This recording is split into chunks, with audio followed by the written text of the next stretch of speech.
Well, Mayor Kirk, thank you so much for joining us today. I want to start off by just getting you to talk about the legacy of Eddie Bernice Johnson.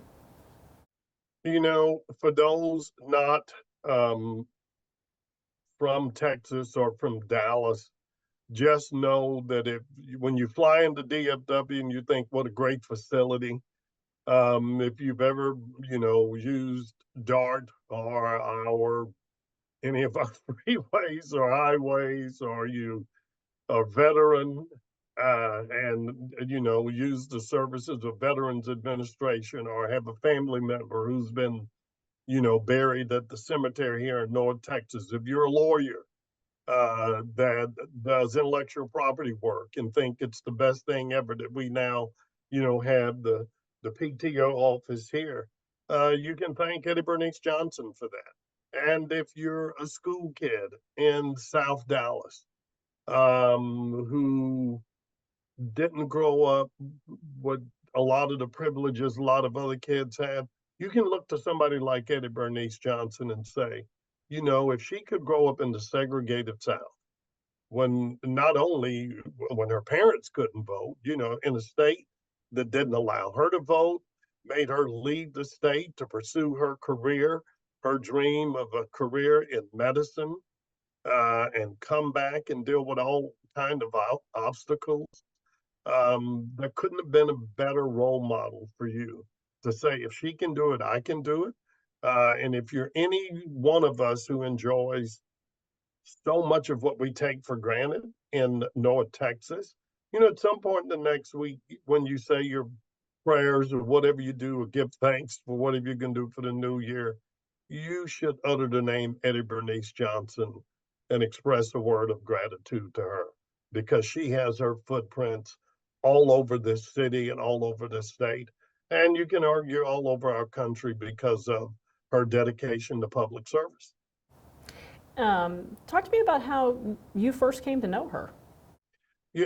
Time we were talking off camera, I think, and maybe I guess I'm getting old, old enough in age, but I'm one of those fortunate people that have blessed that God, it feels like Eddie's been in my life all my life. I met her as a teenager because she was involved in a social club that my mother was involved in, called Jack and Jill, and they worked to prepare their kids for life in a non-segregated society. And she and my mother had lifelong kinship, so much so that later, when um, Eddie Bernice first was elected to the Texas legislature, she lived with my family for a while until my mom helped her find a place, to get comfortable and stay. And from that, she began a stewardship, an interest in me, a mentorship in me that lasted for a lifetime. And I am so blessed because of that. Did you run for elective office as a result of knowing Eddie Bernice Johnson? There were a lot of things involved in that, but I can tell you she was always one of those people that encouraged people like me and Senator West and Yvonne Davis and so many, that because we had been uniquely privileged to have a little window into how the business of politics worked, that we'd been privileged to attend schools that her generation couldn't, that it wasn't just that we had the responsibility, but we had an opportunity to give back and help advance the cause for justice, for freedom, for equality, for people of color, for women, that was denied so many people in her generation. And so I won't, I mean, she didn't pick up the phone and say, Ron, you've got to run for mayor. But she was one of those first people that I talked to once I made that decision, and was with me every step of the way. And in a lot of ways, it feels like she represents also the passing of the generation that does remember the days of segregation.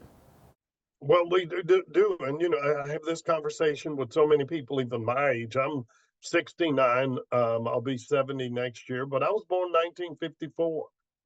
In Texas, we still attended segregated schools. And I can still remember what it was like, the anxiety, the excitement, the passion of people like Congresswoman Johnson, my parents, her parents, that were fighting for civil rights and equal rights.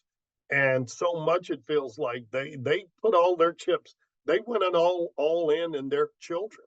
And we were the beneficiaries of that. And so we were encouraged to attend the best schools, but to never forget the sacrifices that others had made, and always remembered that it was critically important to remain involved in the civic life of our communities, whether we decided to enter politics formally or work as lawyers or doctors, that we had to be involved. We had to vote. We had to support people who were interested in bringing about equity and justice for all Texans.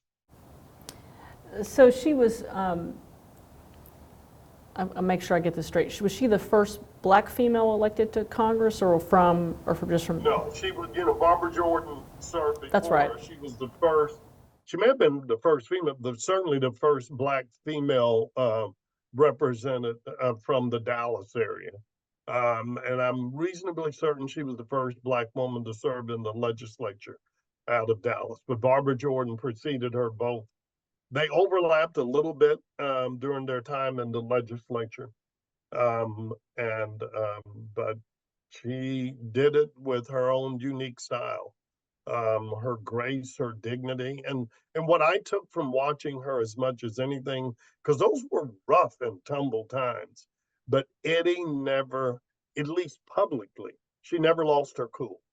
She was always one of the peacekeepers, the peacemakers, and watching her work from my time when I served as the chief lobbyist for the city in the 80s, Eddie was always the person when you'd say, we can't get this bill passed because so-and-so's just being obstinate, and she'd say, let me talk to it. Don't you worry about, X. And we would think, okay, give it a shot. And the next thing you know, Eddie would have worked her magic, used her charm, used her influence, whatever it took to get those people to set aside partisan differences, ideological differences, and do things that were always in the best interest of Dallas and then later Texas and ultimately our country. Yeah, and actually at 5:30, I'm going to talk to Senator Hutchison just about that very issue. I have, Tom, you've heard me, I don't know if it's a good or bad thing that you've been around, at least since I've been, but I've said every big thing we did in Dallas was aided because of the work of those two remarkable women, if you think about it. Different, somewhat the same generation, but a little bit. They came of age together in the Texas House. They served together in during the Constitutional Convention and later, but with Eddie in the House and Kay in the Senate, we were able to do great things for North Texas.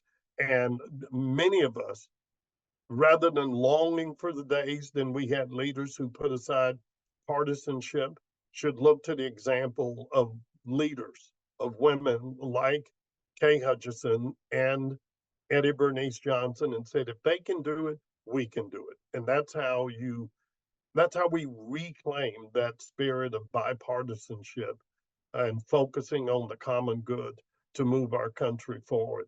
And there's no one more responsible that was a better exemplar of that than my dear friend, our late Congresswoman, Eddie Bernice Johnson. Thank you so much, Mayor Kirk. I really appreciate you taking the time to talk to us today. Well, thank you for reaching out.